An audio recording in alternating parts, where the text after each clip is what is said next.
So first of all, good evening. For those of you who have not met me yet, I hope to get to know you a little bit better, not just through the front of a classroom, but my name is Levi Levertev, born and raised here in Phoenix, and I love it.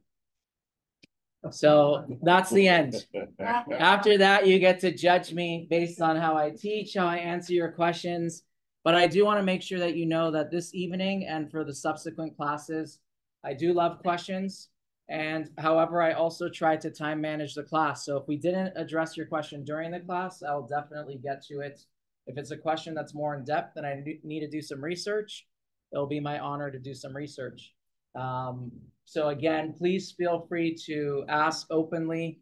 There is no bad question. And as they say in Hebrew, Ein habaishan lamed, that the one who is embarrassed will not learn. So please do ask questions. It's one of the beautiful things about Judaism. We're taught to ask.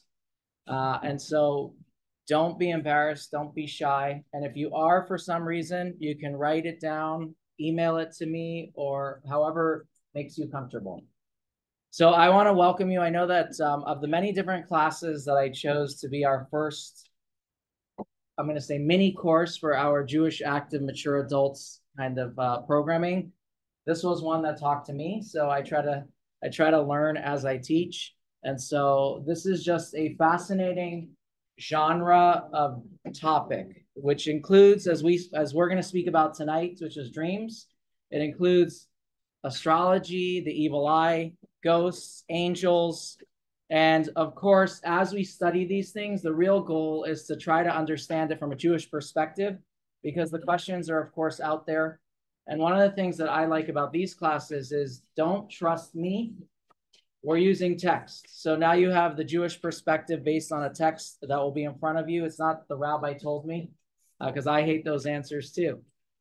So today, as I mentioned, we'll start with dreams. And I just want to start off with a story that many of you may know. Many of you might have traveled to Krakow and seen this synagogue. But there is a very known story in the Jewish circles about a man who had a dream.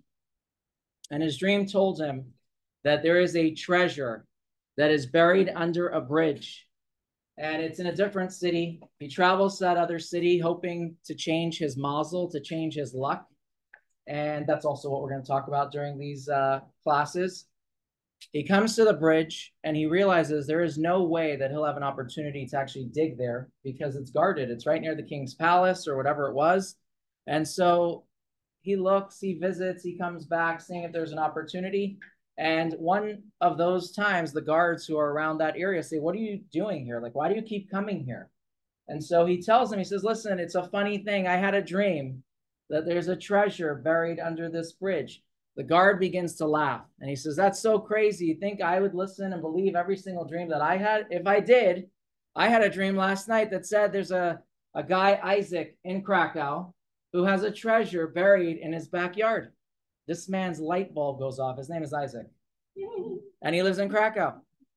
Runs back to his house. He begins to dig. And sure enough, he finds a treasure.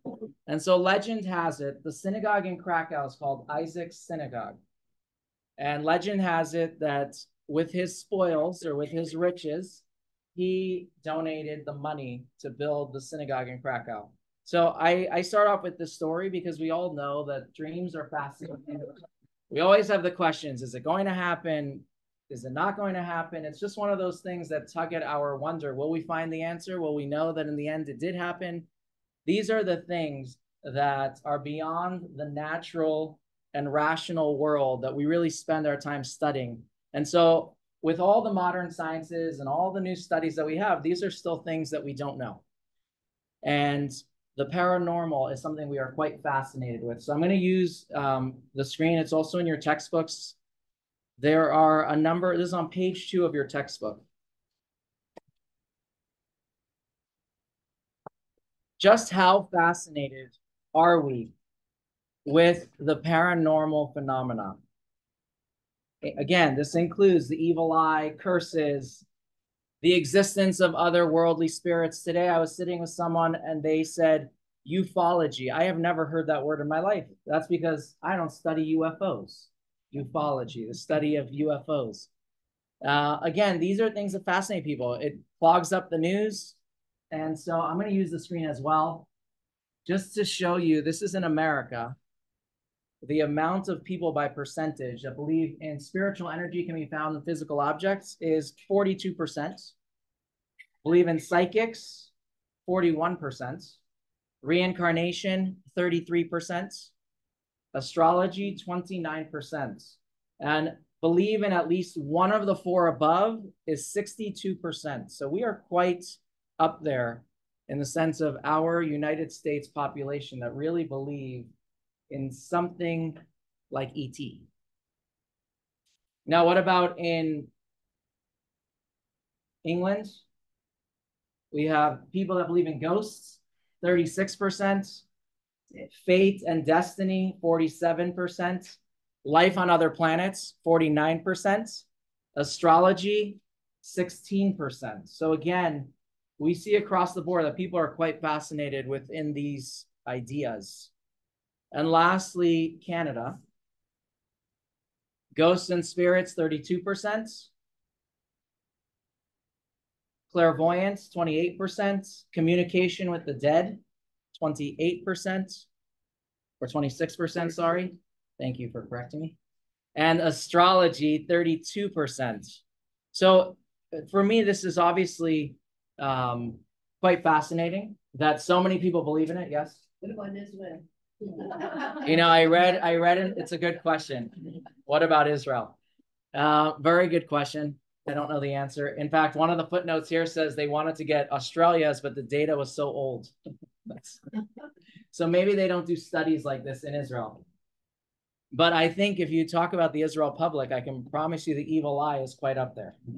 So, you know, the red string and everything else that people have. Yeah. So what's the Jewish perspective on all this? Like, we know that it's out there. There's a marked increase in the belief in this in recent years. I think that's one of the things that they followed in some of the studies. And especially, I thought this was quite fascinating in younger people. And if you look at the America trend, I think younger people are not into religion, but they're believing in all of these paranormal and supernatural ideas. So what is the Jewish take on all this? That's what we are going to discuss today. That's what we're going to analyze. Our focus today will be specifically to examine the Jewish point of view, which is obviously why we're here at a Jewish class with a rabbi at the front and not some professor. And over the next couple of weeks, we will run through Talmudic texts. We'll run through some of the Jewish philosophical texts. We'll run through Kabbalistic texts, just to gain the perspective and some of the guidance that Judaism really addresses within these topics. So part of it, though, which I've always been taught that when you study Kabbalah, it's an idea, but if you actually apply it to your life, that's when it makes it important. And so really part of this, of course, is to understand what is the Jewish perspective, but also some practical, maybe insights that all of us can gain from it as well, from the world around us, what our role in it is. So today we'll begin with dreams. I'm going to use the screen for a video that really talks about the Titanic and a dream that somebody had. So we'll put that video on.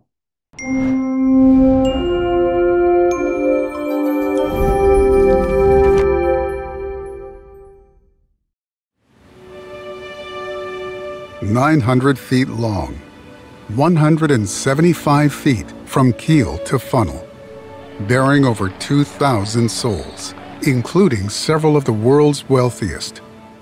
Experts had crowned it the unsinkable, and it was making good time on its maiden voyage. One Jewish man, though, battled a feeling of unease. Isaac Frauenthal was born in Pennsylvania in October 1868, on the Jewish festival of Hoshana Rabbah, meaning Great Salvation. He opened a law practice in New York, and in March 1912, he traveled to Nice, France, to attend his brother Henry's wedding to Clara Rogers. The newlyweds journeyed on to the English port city of Southampton to ride the luxurious Titanic back to New York. And why not? A new life, a new ship, a liner predicted to live happily ever after. Isaac chose a scenic route through France, boarding the Titanic at Cherbourg the day after Passover. He paid today's equivalent of $4,000 for a first-class ticket. But he was jittery. Days earlier, he had an awful dream. He saw himself aboard a colossal steamship that crashed headlong into something large and began to sink beneath the waves. He awoke shaken, but dismissed the dream because he believed neither in dreams nor the supernatural. The night before boarding, his dream reoccurred. An oceanic collision, helplessly sinking. Escape, escape. But the sun rose, and so did he. A lot less certain than before. Was there anything to this? Should he board the Titanic?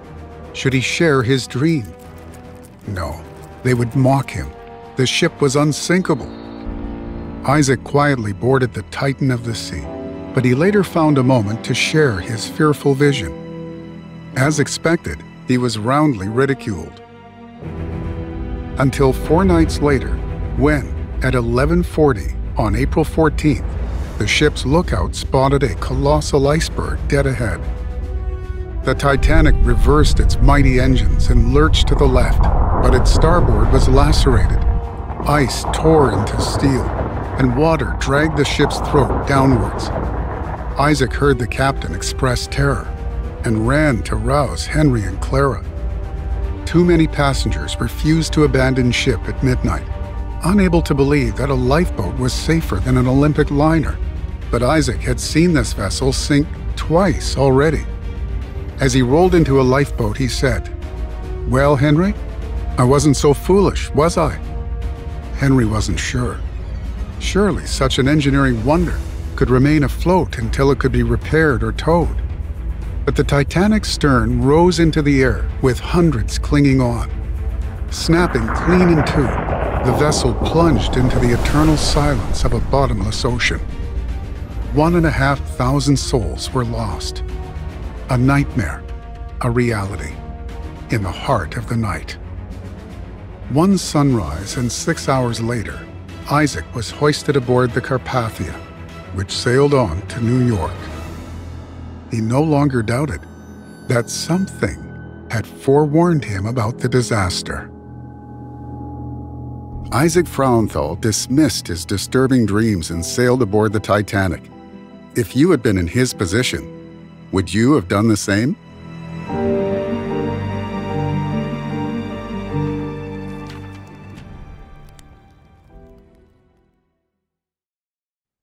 So some food for thoughts. If you had been in his position, would you have boarded the Titanic?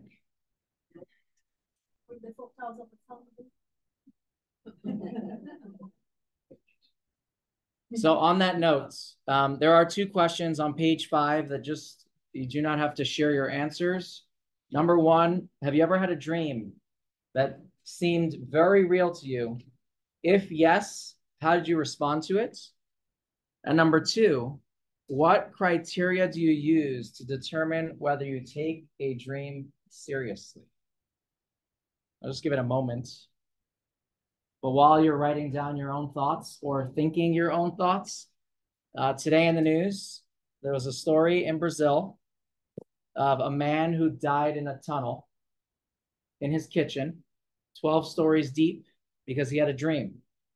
His dream was that there was a treasure at the bottom of his kitchen, underneath his kitchen. And so he paid people to dig every single day. I think it was like $35 in the beginning. But as it got deeper, it went to like $50 or $75 a day. And then he slipped. He still hasn't found his treasure. But he slipped in that hole and died. They couldn't rescue him in time. This was in today's news. Again, he believed his dream. So again, I share, have you ever had a dream that seemed very real? And then how did you respond to it?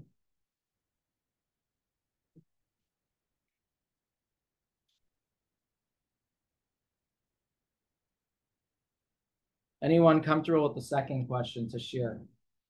If you did, we don't need to know the details, but what criteria did you use to determine whether to take a dream seriously? Yeah.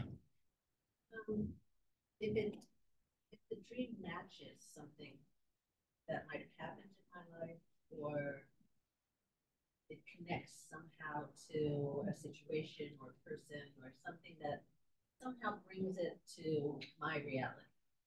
Okay. Sure. If the dream is recurring, Recurring. then some meaning. Which is part of Isaac. That was his, he saw it too many times to not, when it finally happened, he actually had to listen to it.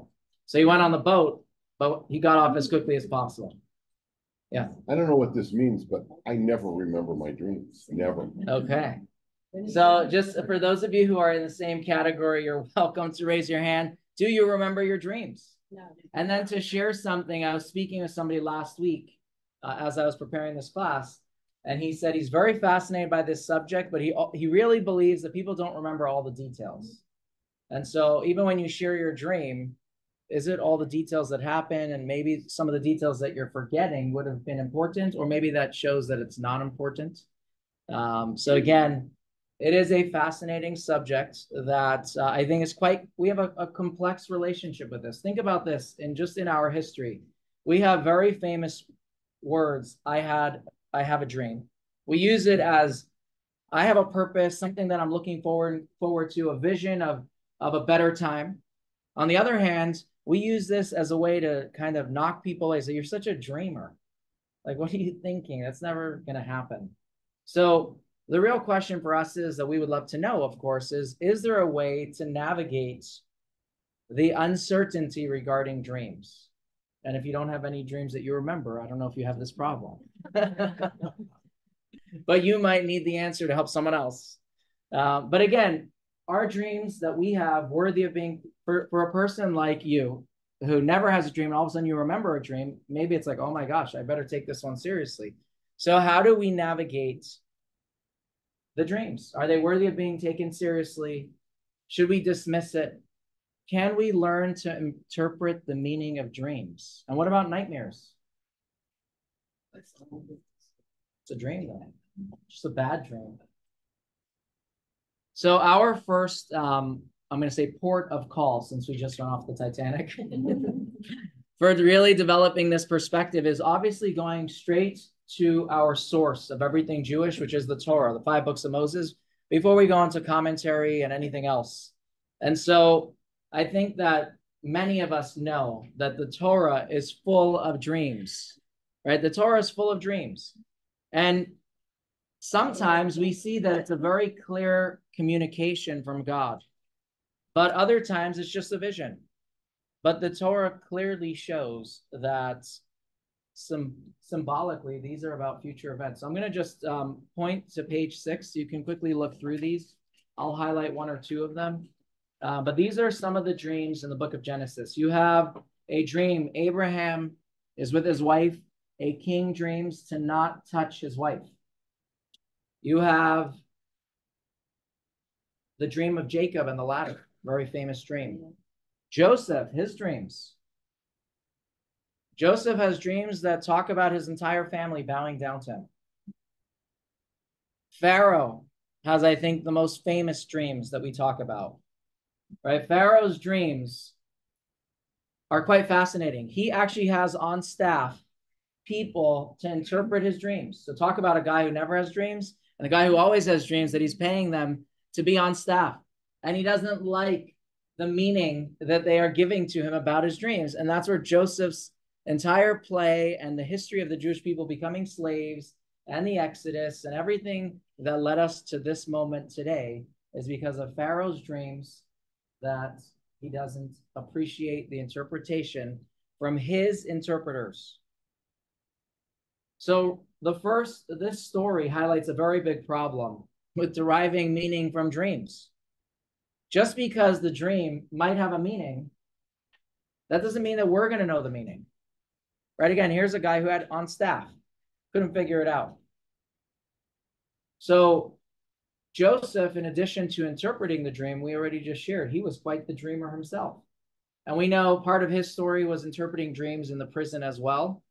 He had interpreted the dreams of the butler and the baker. They both came true. he had dreams that really led him to being sold as a slave. His dreams ticked off his brothers so much that they wanted to get rid of him. And here is something fascinating about his dream.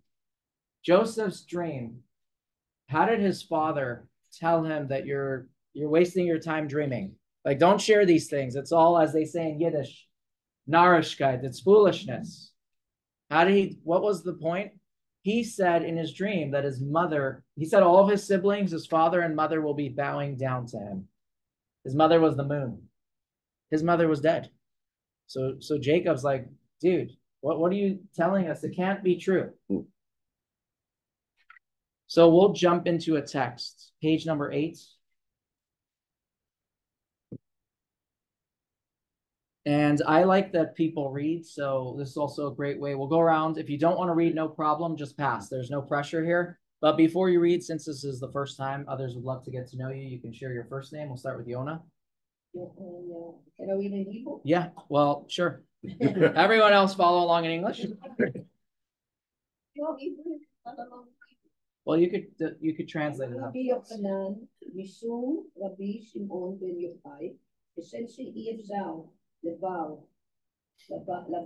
הבדלות עובד, כך אי אפשר לחלום ולא דברים בטלים. You want to translate? I mean, if you're reading the Hebrew, we'll read the English right after. טוב. אמר רבי בר חיה, חלום אף על פי שמקצתו מתקיים כולו, אינו מתקיים.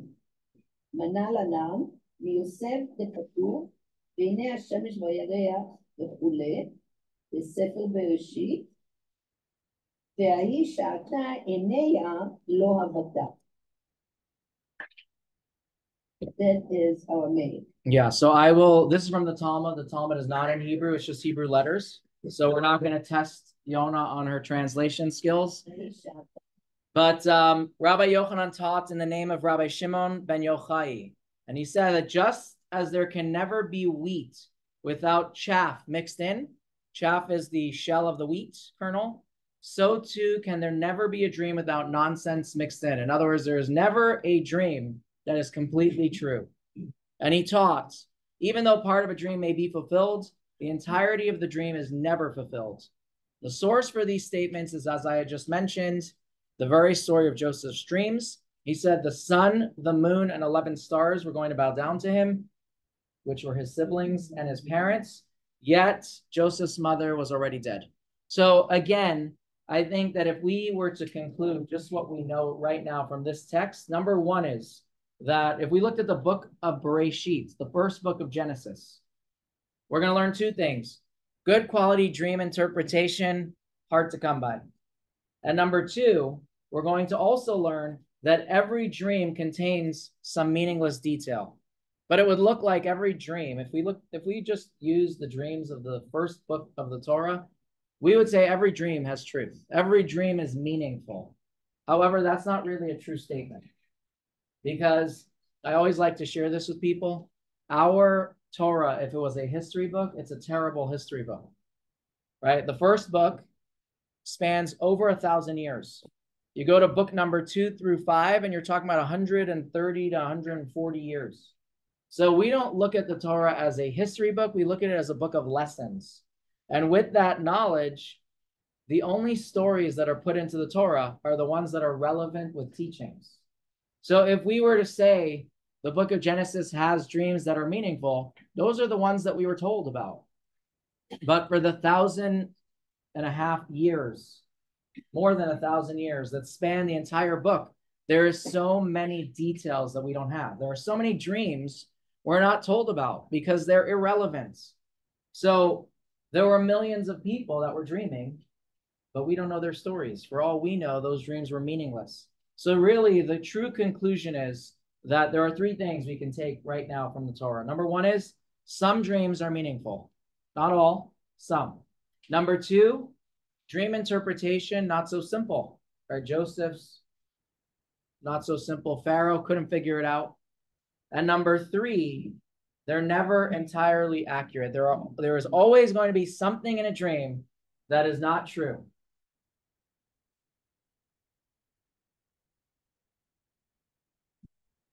But beyond that, we're still left in the dark.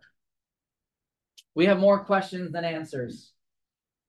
Should we take our own dreams seriously? So now we know not everyone is important. Not everyone has meaning or meaning that we'll find out. But what do we do about ours?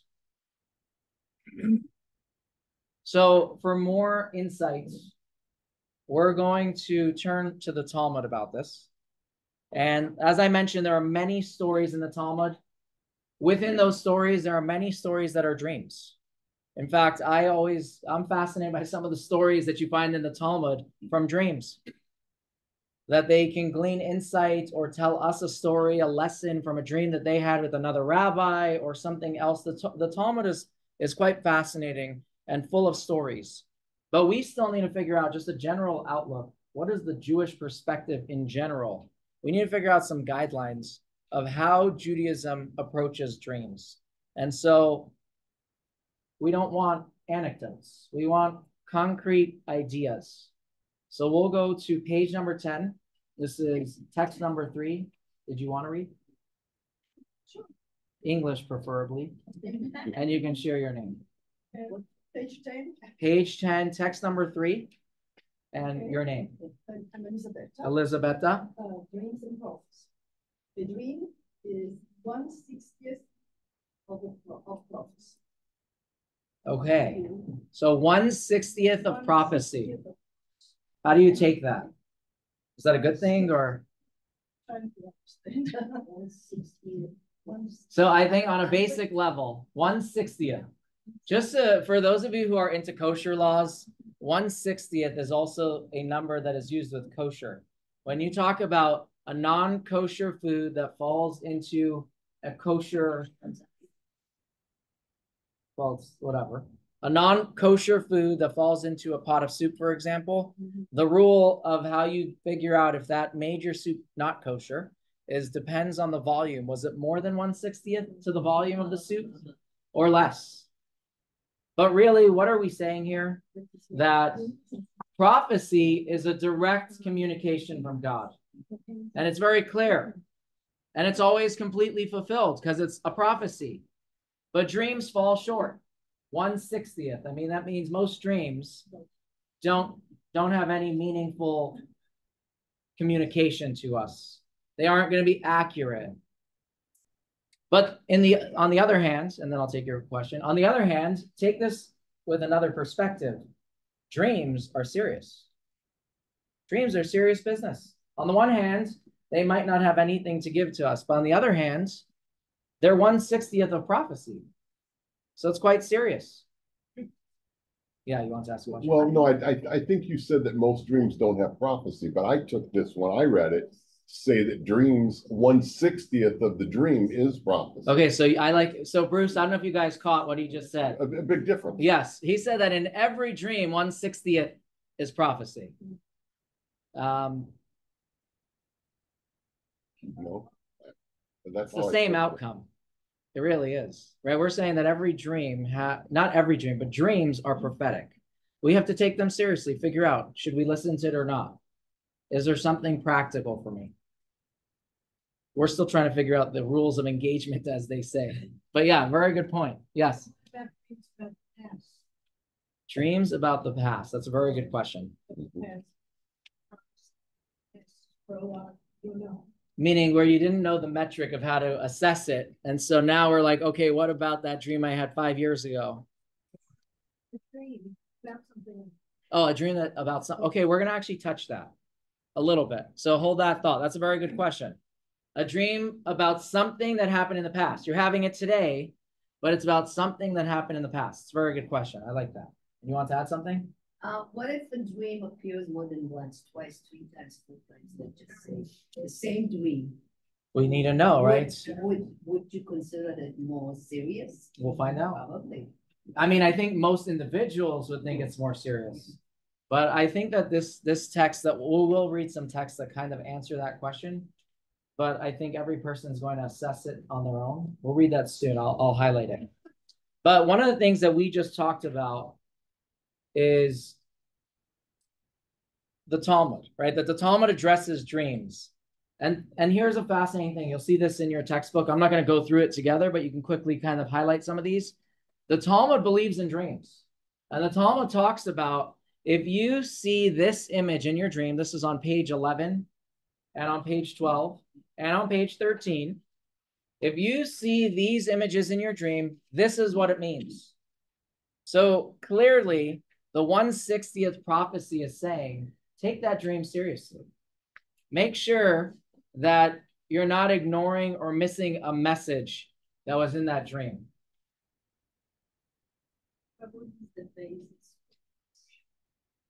What was that? What's the basis? For this? Well, they were obviously sages, and they said this is what each item means. Good. Its significance. What is its significance? Does it have a significance? I think the point is that if you see I haven't seen animals in my dreams. I've never climbed a roof or entered a city in my dream. But as I read through them, I said it's quite fascinating. Clearly, what we're saying is prophecy is always true. Dreams are true 1/60th of the time. Here are some things you might see in a dream and what they mean to you. But dreams don't always come true. Right? They're indirect. Their meaning isn't always clear. Yes.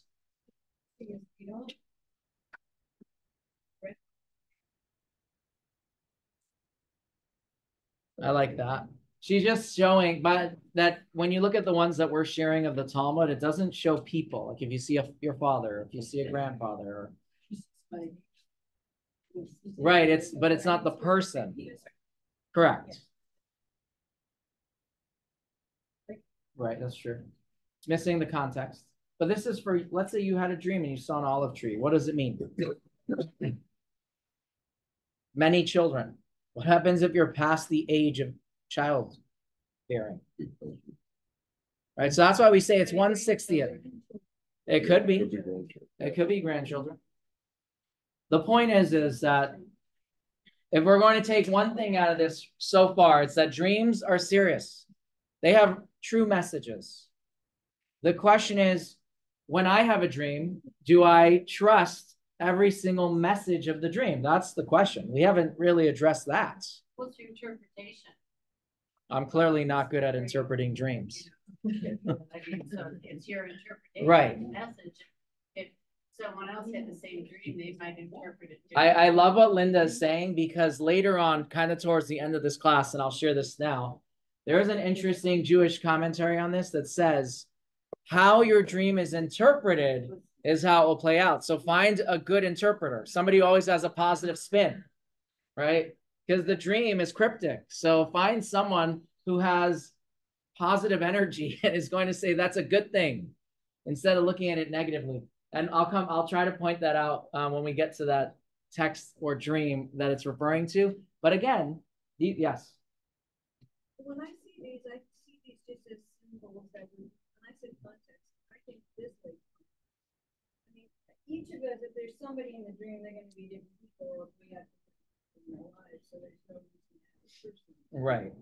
So you're answering Benita's question. Yeah, but if I had a dream about a forest and I saw certain people there, then this would help me to relate what that meant. So that's what I see this as providing. Some context. Okay. I can take that. I think part of and I think it will come up again, but some of it is like some dreams have no practical implications. Like you saw an image of a loved one, but it wasn't giving you an actionable message. So that's kind of also part of this. This is saying you see this item. I'm taking a second, Marilyn. You see this item. This is what it means. Yeah.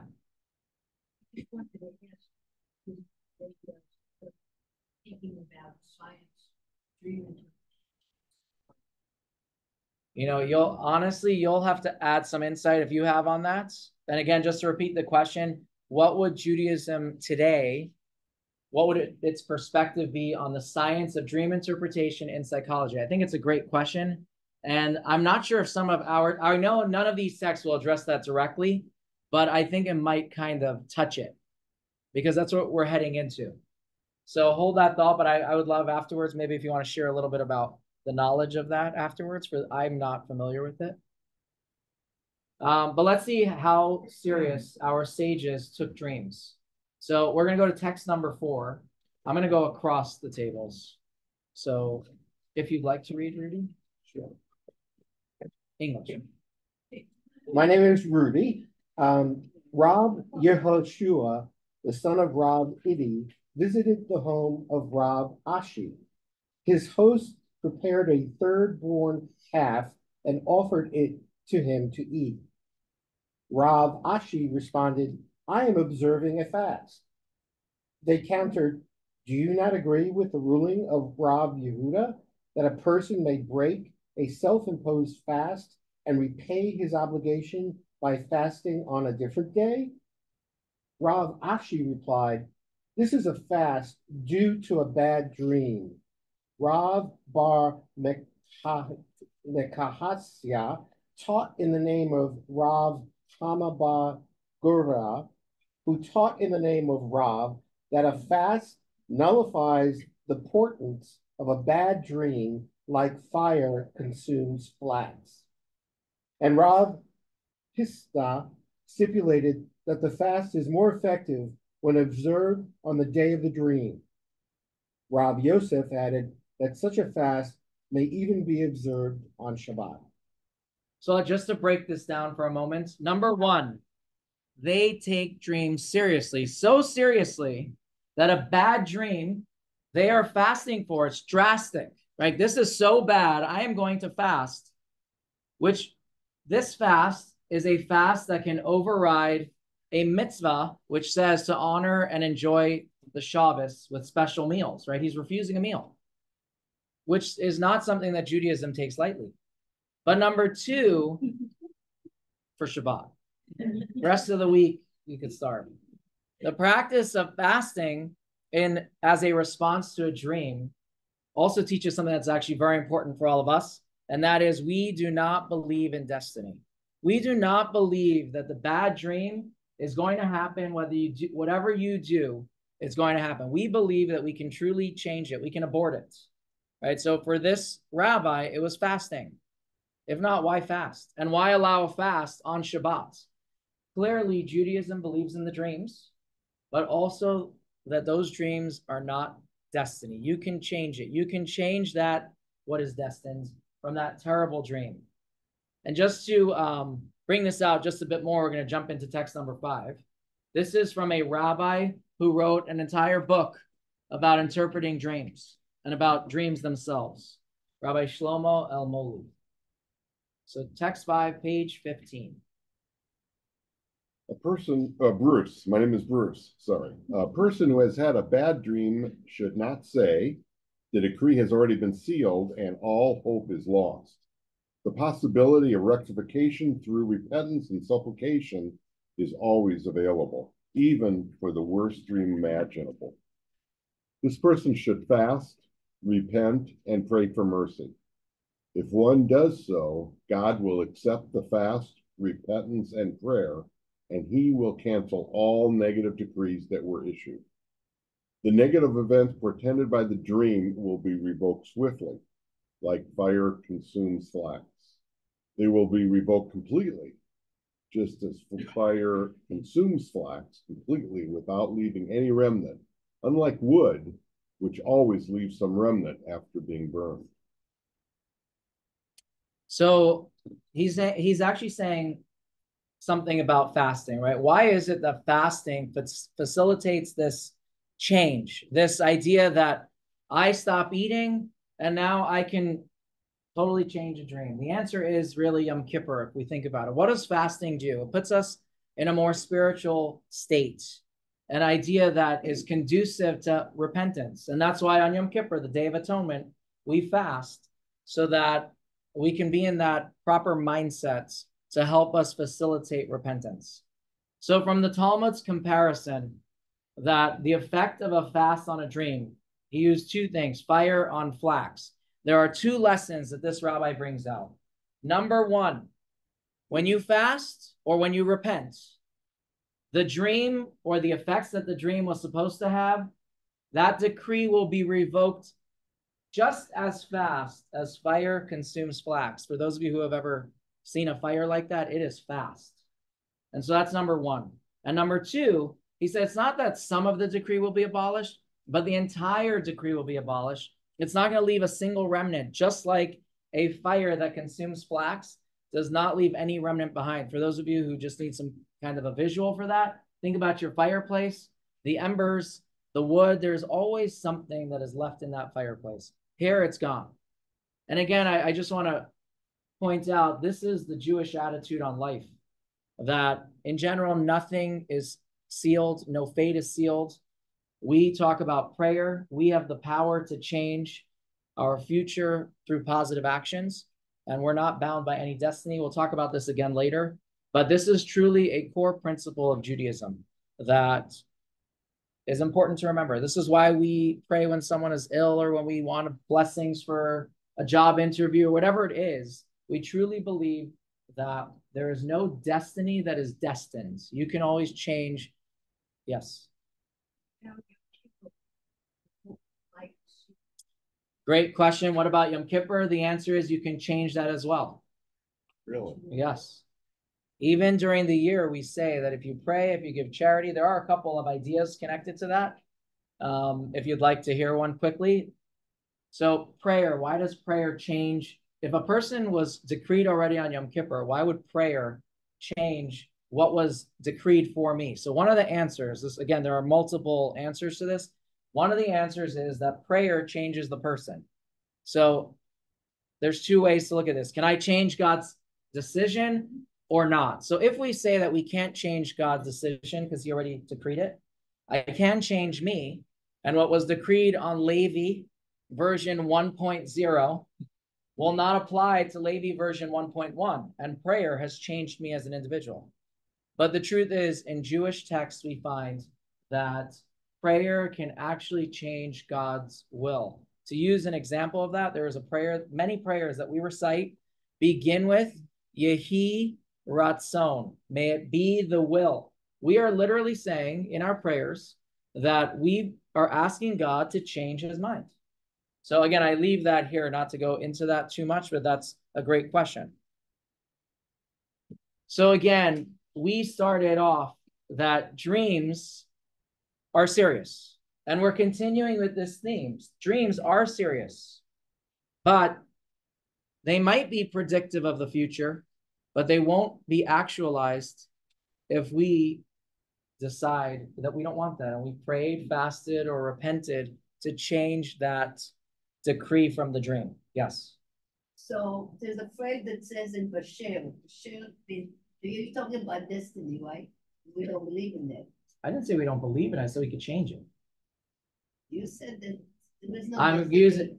There is no I said no one destiny. is. Destiny is not a final verdict. Let's rephrase it so there isn't confusion. Oh, How about that's that? not- okay. That's I'll not a rephrase it so it's final not confusing. verdict. Okay. I can change destiny.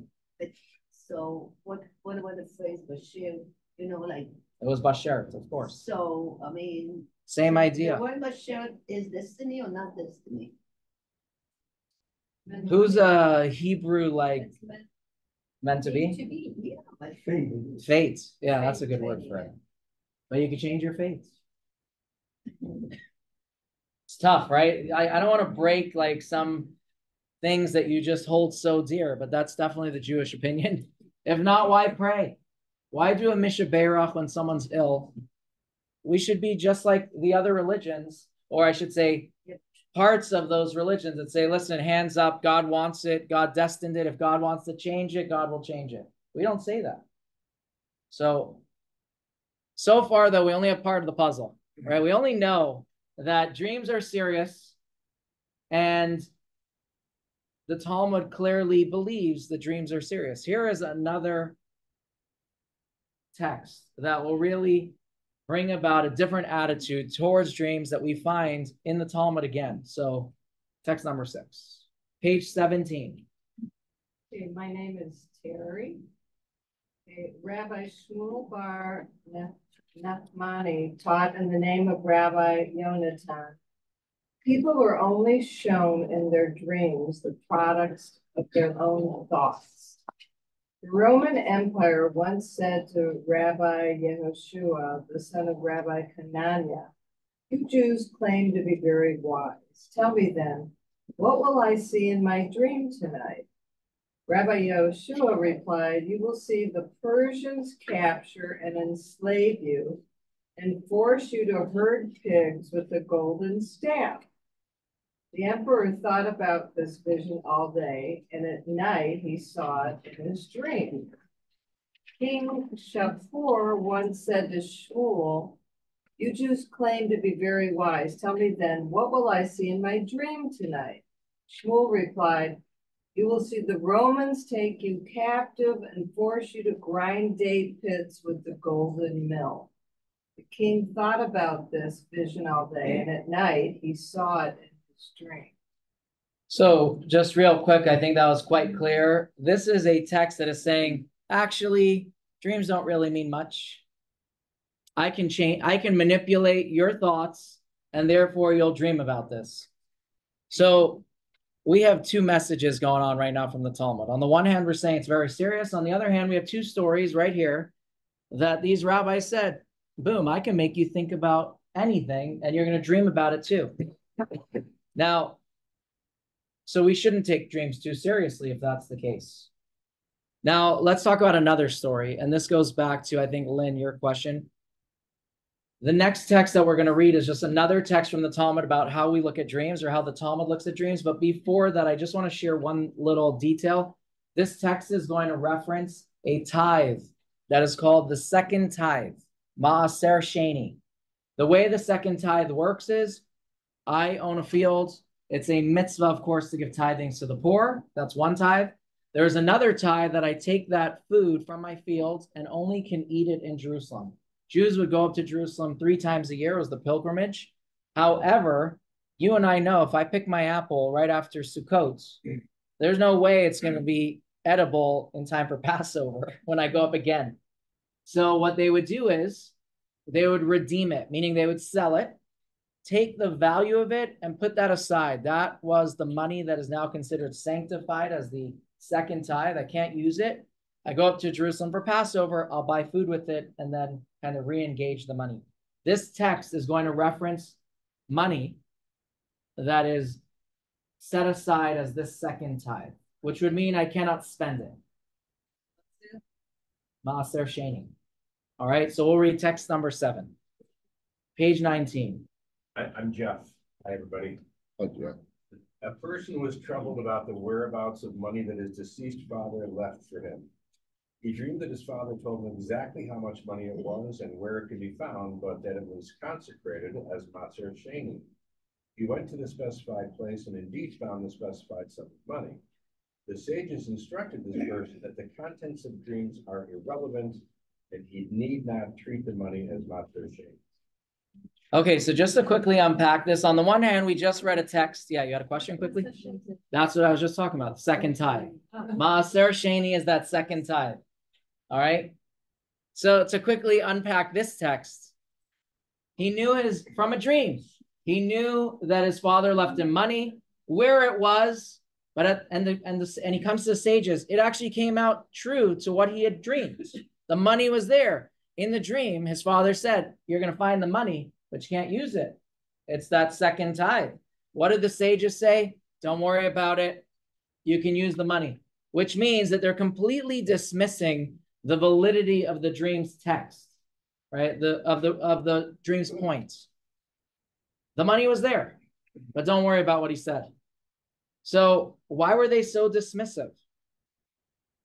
Clearly, they are teaching us that dreams are irrelevant. You're right, there was a message, it came true, but we don't have to listen to the dream and actually listen in the sense of this money being quarantined, if I can use that word, until he goes up to Jerusalem. So to quickly just jump into that exercise 1.2, text 3 and 4 tell us that we should really take dreams seriously. Text 6 and 7 say dreams are just whatever. You don't have to take it seriously. How do we reconcile that? It's the 160th. The 160th? But here was a great example where the dream was like so true. He found the money exactly where the guy said. And we're still saying you don't have to worry about what was in the dream. So quite a powerful. Okay, I like that. Robin's onto something. We said every dream has some nonsense. So we had to, if everything else came true, this is the not true part, which is a good point, right? Yes. Is it possible that sometimes we have dreams that we do not remember, and then something happens because of the dream? Because we didn't remember it? No, because we dream, like, doesn't make sense what I'm saying. No, I'm serious, like. Hold on, meaning the second dream is telling you it doesn't make sense? Or you're saying? Yeah, like, is it possible that we dream something, like, hospital, is it possible that somebody dreamt that we didn't remember? I mean, it's possible. Clearly, a lot of us said many people do not remember dreams. Number two is the guy from the video saw something that was going to happen, didn't listen, and then he realized it's actually true. But again, that's why we're here. Like, wait, so do I listen to it or not? I think that's really the question. And that's what we want to know from Jewish sources. Should I be wary or should I actually be worried? So to answer this, we're going to go back into the Talmud. And that is text number 8. Izzy will turn your corner. My name is Izzy. Angels and demons. Rabbi raised a contradiction between two verses. In one verse, God says, I speak with a prophet in a dream. But in a second verse states, dreams speak falsely. The Talmud resolves this. There are two types of dreams. Some come by means of an angel, and some come by means of a demon. Okay, hold on. Before I even try to analyze this, who was expecting that? And second of all, how do I know what my dream is? Is mine from the angel? Is mine from the demon? You want to ask something or just say, like, you were expecting that? So what's really going on over here? Lesson 4, by the way, in this course, we'll talk about more of this in depth, and not about the dream part, but angels and demons part. But angels are positive spiritual forces that occupy the heavenly realms where the soul rises when a person sleeps. So I'm going to just put this on the screen. Angels and demons. We have positive spiritual forces. They occupy the heavenly realm, like I mentioned, and they're able to communicate divine information. So those dreams, take seriously. Demons, on the other hand, they're impure spiritual beings. In the context of a dream, they are a metaphor for products of the mind. This is your imagination. We're going to use that word a lot. We'll use imagination, by the way, in the future instead of demons. And so I'm going to pause here with this screen. So the question is, what do we do with this information? So I'm going to we'll read text number 9 to bring out a little bit more about the angel idea, if you'd like. You don't have to. All right. Doc, you good for this, Felix? I'm struggling with it. Well, are you ready to read text 21 to give a little more context? Sure. All right. Text 9. Text number 9, page 21. Okay, I'm Felix.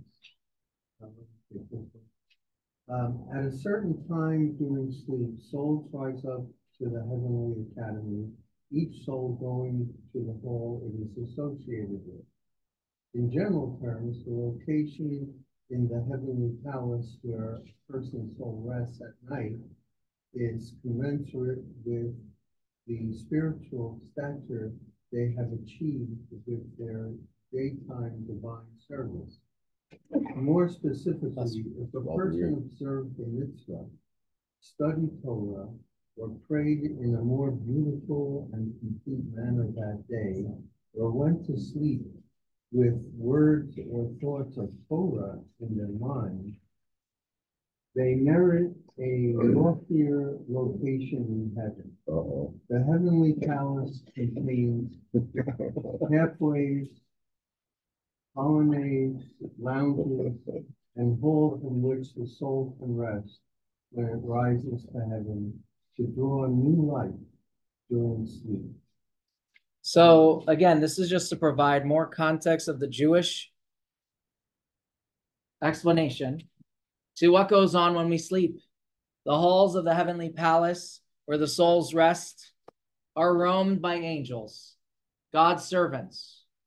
And when the soul spends time there, it interacts, and they sometimes give information which come through as dreams. Text number 10, just to continue. While a person sleeps, the soul rises to the level of the holy angels and receives certain information, learns new things, and then returns to its place. This is an experience of connection to holiness. So the Talmud, when it said that dreams are 1/60th of prophecy, was referring to these dreams that are conveyed to us by angels. So they're very spiritual, heightened nature, and awareness of godliness. The angels can communicate some of these divine messages and information to us. So it's not prophecy, or it's not quite prophecy, but it's very similar. It has similarities. And so dreams come from this source. And when they come from this source, you got to take it seriously. Again, we don't know how we know which dreams are from this source. Get to that. So what's the other source? The other source is the demons. So when we talk about demons, which again, we'll learn more about that in lesson 4, but those are the ones that come from your imagination during the day. And that's the context we're going to use today. So some people look at it as demons, forces of impurity. Others understand it as a metaphor. And that metaphor is the products of our mind that possess a person while they sleep. And so again, we're going to start using the rest of this text. Instead of using the word demon, we'll use imagination for that. Then just for ordinary people, not tzaddikim. We'll get to that too. Right. The question is this is for all of us. Can we say there are some that are not applied to this? But again, the question is, what do we do? So there is a rabbi, his name is the Rashbatz, Rabbi Shimon ben Tzemach Duran. And he talks about these dreams. So we'll move on to text number 11, page 23. Athena.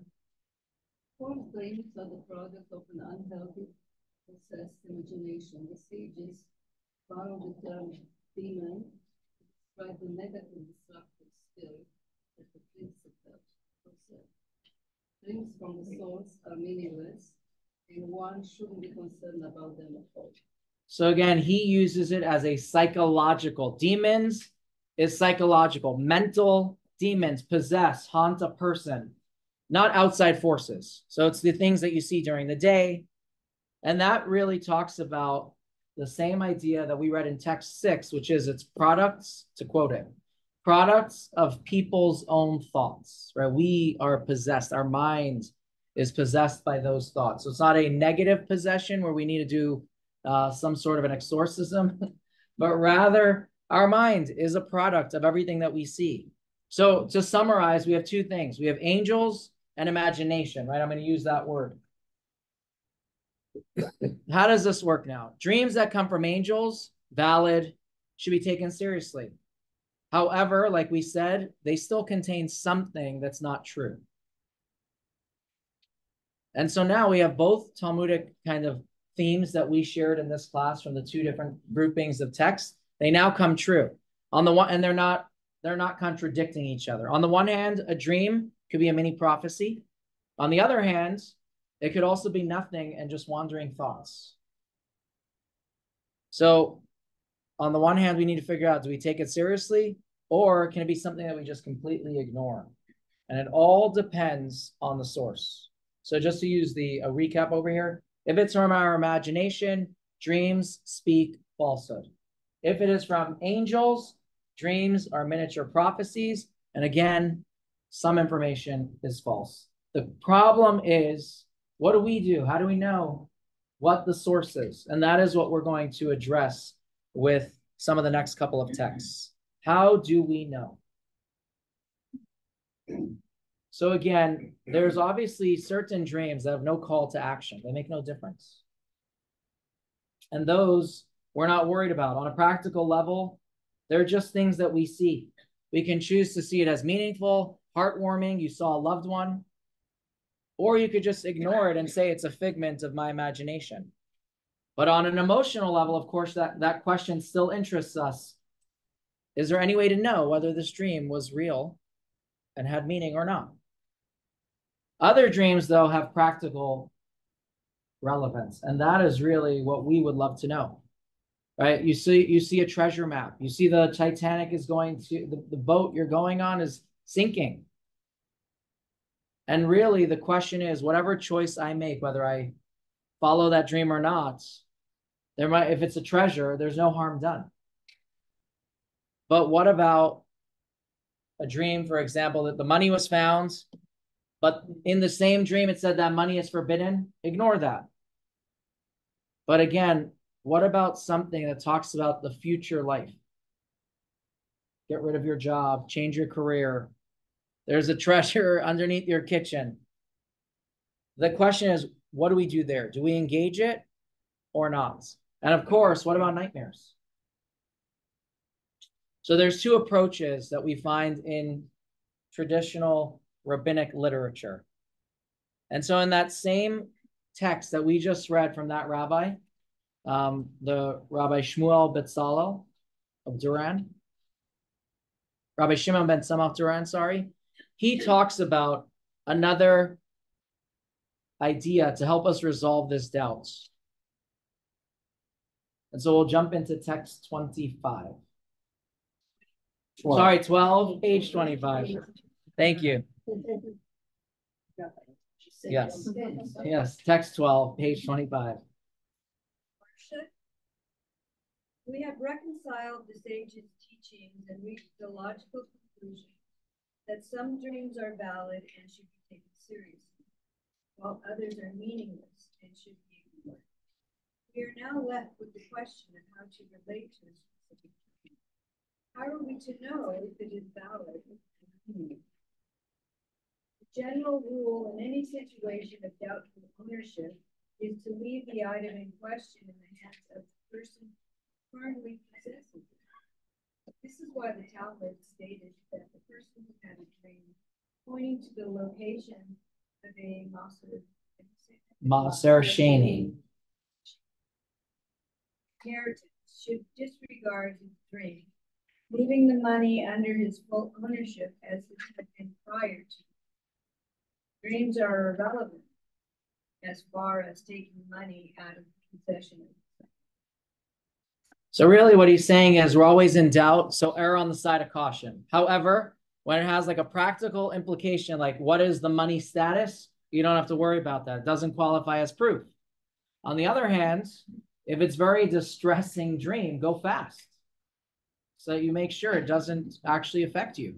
So to just use that on the screen, imagination, dreams speak falsehood, or if dreams are from angels and it's a miniature prophecy, we're still in doubt.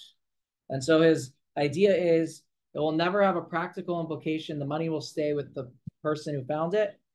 You don't have to consider it money that is restricted. On the other hand, you are allowed to fast, and even on Shabbat, right? Again, that is a big deal. Someone I saw had a question? Yeah. You know, the whole time you're having this conversation, I keep thinking about instinct and gut feelings, and think that that's something given to us from God, because it's sometimes, you know, in my lifetime, when I haven't listened to my instinct, I regretted it. And I, you know, I mean, so I'm trying to look at some of this, you know, is our instinct an angel to us that's telling us really, you know, but there's something that's resonating with me in your whole conversation about like our gut feelings and how that's so protective for each of us in all different situations. So I obviously don't have any text that will answer that today, but I also like that idea. I mean, I remember many of my teachers used to tell me that you write down an answer and then you're not sure, and say, go with that first answer. Maybe you taught me that too. I don't know. But I do know that there is an entire book. I'm not recommending it. I happen to like it. It's called Gift of Fear. And it's literally about trusting your instincts, like trusting that first gift of fear. Gift of fear. Fear. But again, I'm not telling you to read it, but all right. So now here's another approach. So far, we have one approach that says, in doubt, err on the side of caution. Maybe there's something more that we can do. And so we're going to now move into another text where we have to now analyze the person. I think Yona touched this for just a moment. Let's analyze who is having the dream. And maybe that will give us a little bit more insight into, should I take the dream seriously or not? So text number 13, Lynn. I heard explicitly from my grandfather and teacher of blessed memory that one should not be worried at all about such matters like dreams. The teachings in the Talmud that lend great significance to dreams only apply to people of great spiritual stature, whose thoughts are distant from these matters. If this person has an uncharacteristic experience, it must be divinely orchestrated, and it is therefore cause for concern. However, if a person whose thoughts regularly wander to such matters has no reason for concern. My grandfather repeated this many times and would dismiss people that were miserable as a result. You should completely ignore this and be joyful. So, according to the Alter Rebbe, the key to resolving all of these texts is not in the content of the dream. It's not about the dream's message, but rather in the nature of the dreamer. Who am I? Who is the person having the dream?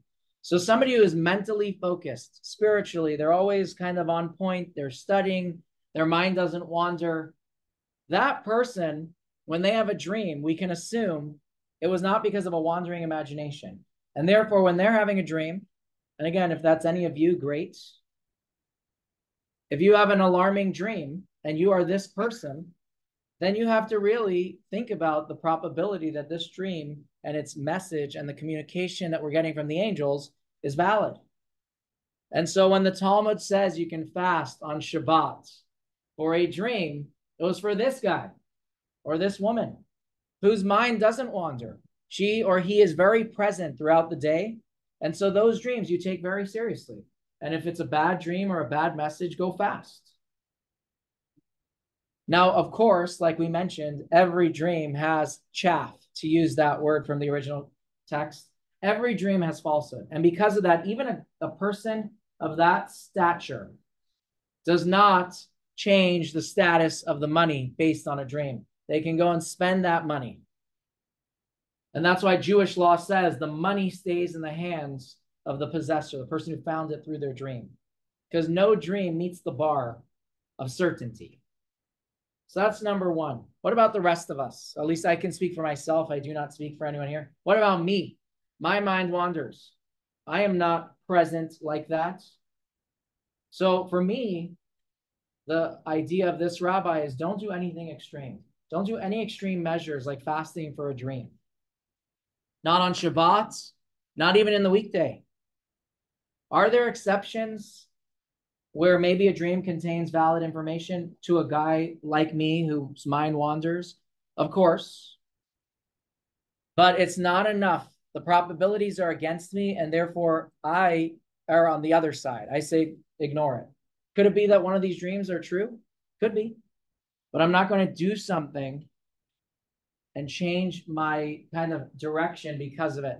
Just to share something, when you talk about mind wandering, I don't know if everyone here is on social media, but if you are, then you know how much stimuli there are just on your phone. And if you have a TV and a radio and you drive, in those days, their lives were this little village. And if they got out to the big city, that was stimulation. For us, we talk about, we live in the big city. You go to Manhattan, and you go to Times Square, then you're overly stimulated. That was before you touch any device. So 2 centuries ago, 40, 50, 60, 70 years ago, was a different world. And so the chances today that a dream is a result of external stimuli are quite high. So now the answer is to us, don't fast, right? Don't do something drastic. Don't change your life or your day and fast. because it's probably not likely. On the other hand, if you're somebody who is always present, and again, each person judges on their own, not someone judges for you, then you'll address dreams differently. So again, if it's because of imagination, dreams speak falsehood. Now I'm just giving you the new scenario. Dreams speak falsehood, they're not true. This is likely for most people who their minds wander, like me. So then there is no permission to fast on Shabbat, to do something that is opposite of a mitzvah of enjoying Shabbat. However, if you are of present mind and your mind does not wander, then those dreams are miniature prophecies, and we're going to err on the side of caution to trust that. And they come from angels. And therefore, because of that, you can fast on Shabbat. However, the money, if it was regarding a Jewish law status, it doesn't change. Now, what about for those that wander, the mind wanders? Is there something else, like for a bad dream, that would justify doing something so that what we're worried about, a bad outcome, doesn't happen? The answer is yes. There is a prayer for dreams. In fact, I don't know how all I don't know how all prayer books look. I know how the Chabad one does. Every single holiday during the blessing of the priests, so the priestly blessing, there is a prayer that all the people in the synagogue recite, and is about dreams. The rabbis thought that it was important that at least 3 times a year you should recite this prayer just in case. So it covers, from one holiday to the next. So we'll read some of that text right now. Text number 14. Problem. Master of the universe, I am yours and my dreams are yours. I have dreamed a dream and I do not know what it is. May it be your will, my God of my fathers, that all my dreams concerning myself or concerning any other Jew shall be for the good, whether dreams I dreamed about others or whether about myself, or whether others dreamed about me. If they are good dreams, strengthen them and reinforce them, and may they be fulfilled in me and in them, like the dreams of Joseph. But if they require a remedy, heal them like Hezekiah, king of Judah, from the illness, like Miriam, the prophetess, from her leprosy, like Naaman from his leprosy, like the waters of Mara by Moses, and like the waters of Jericho by Elisha. As you change the curse of the wicked, Balaam, from the curse into a blessing, so shall you change all my dreams concerning myself and concerning all of Israel to good. Guard me, be gracious to me, and favor me. By the way, you don't have to wait for the holiday to read this. You can do, I'm being serious. You can do this anytime you have a dream that really bothers you. Some people will even go to synagogue to read it at a certain point during the repetition of the chazan, of the person reading the Amidah, so that when they finish it, when everyone answers amen to a blessing, so it's as if they've answered amen to your prayer. So again, the fact is, as we shared just moments before that text, if you're that person who has a dream and you are a mind wanderer, your mind is overstimulated, like most Americans, I can't talk for other countries, then this is the prayer. Don't fast. Don't take a drastic measure. Do this. However, if you are somebody who is very present throughout the day and you would like to do something about a dream that doesn't sit well, fasting would be correct. Now, this is the idea of this prayer. It's instead of fasting. We're going to move on. What other day do we say Rosh Hashanah? No, for us, we do it Rosh Hashanah because there's Yom Kippur, Sukkot, I remember that. Passover, and Shavuot. But again, you can literally, you have the book now. This is the prayer. There's no more text.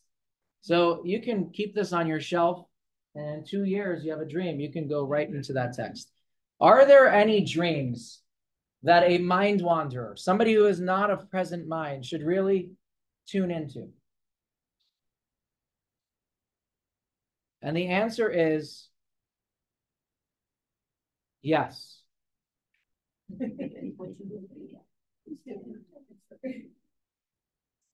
So we're going to read this dream interpretation, actually, of a letter somebody wrote to the Rebbe about a dream that he had. And this is what the dream was. I just want to share a little bit about his dream before we read the answer. This man writes the letter in English. A lot of times letters written Yiddish, Hebrew. And he said he has a dream that has been bothering him for years. And he mentioned he had gone to some sort of an expert for dream interpretations, but had not been helped. And by the way, this is where I was going to share, but we shared it earlier. It's all about who you go to, right? You get a good dream interpreter, go with that message. But he looks to the Rebbe for guidance. He says, how do I know what to do? What is the dream that he has? In his dream, he is angry about injustice in the world. Things that I think all of us are bothered by, but he has it in a dream. And he is so angry that in the dream, he tells himself that considering the state of affairs, he needs to ascend from here. That's his dream. And he is asking a rabbi, what do I make from this? Now, it's not typical that rabbis interpret dreams, but within this context, I learned a lot out of this letter. So here is the answer. Text number 15, page 32. As general rule, there is no need for instructions to be communicated through dreams. For instruction, God gave each and every one of us the Torah of truth and life, which illuminates the Jew's path in life. When one isn't observing God's instructions given in the Torah, one may sometimes receive a hint regarding this in a dream or the like. It is certain that the message of your dream is not about injustices in the world in the literal sense, for such issues are completely beyond your ability to rectify. Rather, the straightforward meaning of your dream is clear. You are being shown that you need to be angry about the fact that your world, your personal life that you exercise full control over, is being conducted unjustly, contrary to divine justice.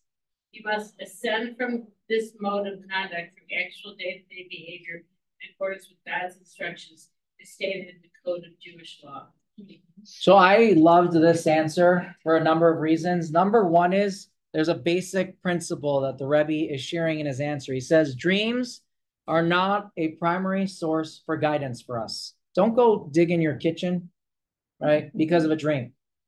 Or don't change your job. What are they? For that, we have the Torah. How should I guide my life? I have the Torah to guide me.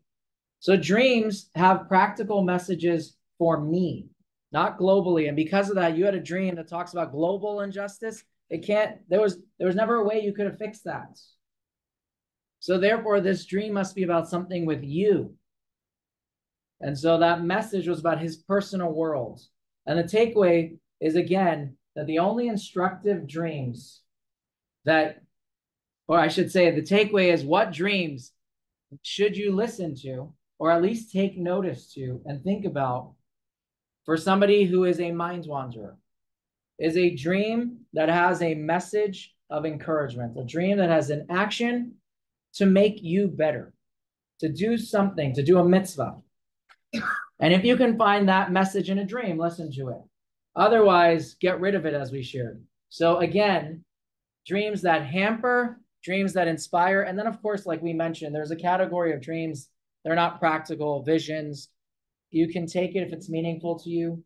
There's definitely enough text that says dreams are real. But if, let's say, a loved one is coming in a dream and always telling you to do something positive, maybe it's a message that you should listen to. So dreams that hamper, get rid of them. Dreams that inspire, you should internalize. We're gonna just end off with nightmares, right? So we talked about dreams, and we have a lot more clarity on it. Dreams are serious. And if we wanted to stop before we went to that text of the type of person, then we were saying err on the side of caution. Then we added, well, what about if I am the type of person that is not really so set in my mindfulness and thoughtfulness throughout the day? Then you could talk about, as an individual, should I look at the dream or not? Let's talk about, though, improving our dreams. We have a nightmare. Maybe it's coming up each night. What are ways that we can change and improve that experience? I always think about a joke when I think about nightmares. This young child had an issue. He had terrible nightmares. And so his parents want to fix this. Every night they're woken up from screams and shouts. And so they're paying good money to psychologists and psychiatrists and doctors. Everyone's trying to figure this out. One day, they stop showing up to the doctor. And so the doctor is very curious, but doesn't know why. Bumps into them in the supermarket. He says, what happened? You stopped coming. Did your child get cured? He said, yeah, it was very simple. His nightmares were always monsters under his bed. We just cut off the legs. Right, so there's a practical approach to nightmares sometimes. Well, let's talk about a more Jewish approach to nightmares. Is there a way that we can shape the content of our dreams? And maybe it's not for nightmares. Maybe we just want to have more meaningful thoughts while we sleep. We know we're dreamers. Some people dream a lot. And as we already talked about in the beginning of this class, from those stories of the Talmud where they made people dream specific things at night because of mindful applications, if I can share that. Is there a Jewish mindful kind of application that we can do that will affect how we think at night, how we think when we sleep? So text number 16, page 35. Regarding disturbing dreams, it is well known that the sages teach us about this, that people only see in their dreams the product of their own thoughts. Dreams are the result of idle daytime thoughts, and when the cause is reduced, the result will automatically be minimized. You should be particular about reciting the bedtime Shema and ensure that the mezuzah of your bedroom is kosher. So a couple of things. Number one is the general attitude, again, from this text, is that dreams are maybe not important depending on the person. But really what's important here, I think, is the advice that's given. How can you minimize disturbing dreams? How can you have more mindful dreams? Number one is focus your thoughts throughout the day. Think about positive things, productive things. Most of our dreams, like we mentioned, are flowing from these thoughts. So productive thoughts, more peaceful dreams. That's number one. And another thing is to improve our spiritual well-being. And one of the things that I always share, people ask, can you help me put up a mezuzah? And I know that for somebody who never had a mezuzah on their home, what is the door you'd want your mezuzah on? Your front door. Most people. What about if you want two mezuzahs up? I always suggest the bedroom, because you're surrounding yourself with this spiritual blessing. And one of the things that we're taught in Judaism is that the spiritual and the physical of the world that we live in are intertwined. And so when I see something going wrong in the physical world, we're always taught, improve the spiritual, and that will also have an impact on the physical. Now, don't get me wrong, that does not mean you skip the visit to the doctor. But in addition to visiting your doctor, who is going to do everything within the medical means, you can also impact that health or whatever you're going through with a spiritual component of your life, because they're connected. So ultimately, if we were to recap, first of all, for nighttime, just using this screen again, greater control over our daytime thoughts, number one. And number two, recite the bedtime Shema, a prayer that is about adding spirituality to your life, a prayer that talks about our belief in God. And lastly, a kosher mezuzah on your bedroom. So if any of you or someone you know is going through something at night, you say, hey, maybe add some spiritual components, maybe a mezuzah. But ultimately, what is the Jewish approach to dreams? What is the Jewish approach to dreams? If we were to recap this all, it really depends on us. Right? We have the ability to shape our dreams by raising our spiritual stature, the level of our focus throughout the daytime. We have the ability to minimize our nightmares by increasing in some of the spiritual components of our lives. Even a dream that is true, right? It comes from a true source, from the angels, not from our imagination. We can change that decree or whatever message it was given. That's through prayer and through repentance. So considering this, the healthy Jewish approach is to dream less and to do more. Right? Because in the end of the day, we're saying our actions shape even our dreams, not just our dreams, but even our dreams. I'm just going to throw up a video that is a recap kind of this lesson. Past the text that we just finished, you'll see that these same things that they're saying in the video are in your booklet. And there are a couple other nice little kind of tidbits in the back of this class that share other times that you find dreams throughout Jewish history. Lesson 1, Dreams and Direction. 1. The degree of meaning our dreams have correlates with the degree of focus and meaning our daytime thoughts have. People who think with more intentionality have more meaningful dreams. And people whose minds roam without focus experience meaningless dreams. 2. Even if a dream has meaning, not all of its details are accurate or meaningful. Dream interpretation is far from an exact science and can never be considered certain. 3. As a rule, dreams that cause worry and anxiety should be disregarded as meaningless. When dreams do have meaning, their goal is to inspire us to act and improve ourselves. 4.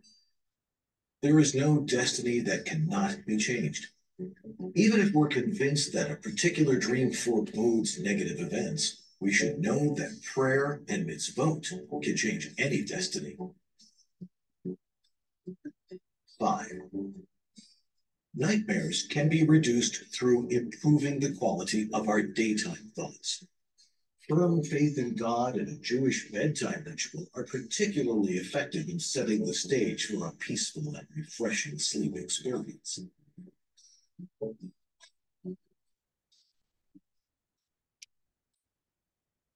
Next week, we kind of touch something that we touched today, and that is on destiny. We're going to talk about astrology, Jewish teachings about free choice, fate. So that'll be next week, same place, same time, 6 p.m. If you do have questions, like I mentioned, feel free to email me. I am going to email out a kind of a class summary with the recordings as well. And in addition to that, this website has much more, some essays as well. I'll share that in the email as well by class. So like when you go to that website, you can find class 1. It'll have that video of the Titanic on there and other texts that might be relevant information. Again, thank you for joining.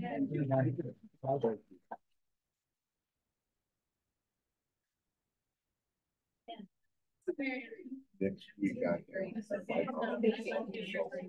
website, so I don't know.